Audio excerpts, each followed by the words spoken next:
13063 হাওড়া বালুরঘাট এক্সপ্রেসে করে আজকে আমরা যাব হাওড়া থেকে বালুরঘাট।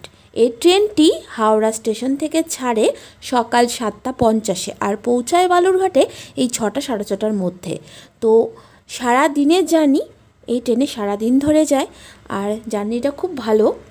সারা দিনের মধ্যে পৌঁছে যাওয়া যায় হাওড়া থেকে, মানে কলকাতা থেকে বালুরঘাট। তো চলো আজকে আমাদের কামরা B1 থার্ড এসি।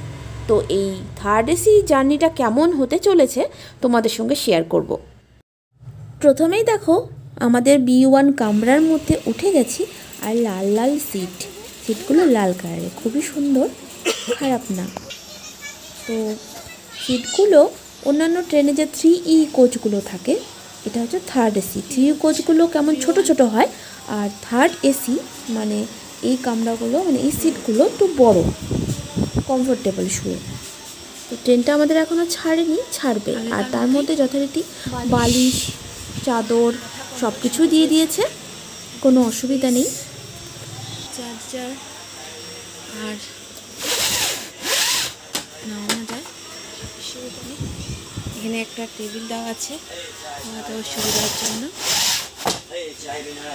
এখানে চার্জার আর এখানে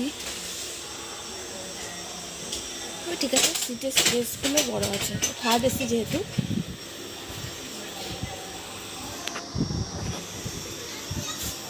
উপরে ফ্যানও আছে।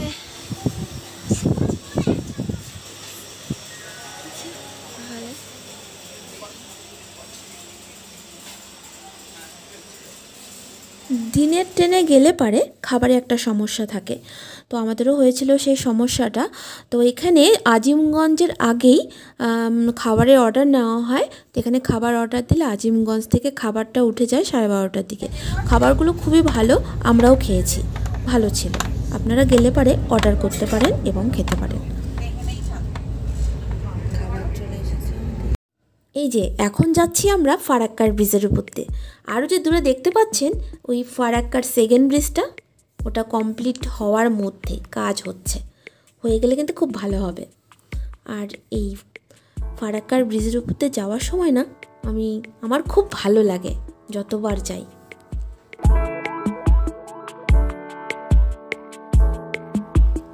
আমরা সারাদিনের জার্নি শেষ করে অবশেষে বালুরঘাট এসে পৌঁছালাম বিকেল 6:15-তে। তো ব্লগটা প্রথম থেকে শেষ অবধি তোমরা দেখতে থাকো, আর যে যেখান থেকে আমার চ্যানেলটিকে দেখছো ফলো করো, সাবস্ক্রাইব করো।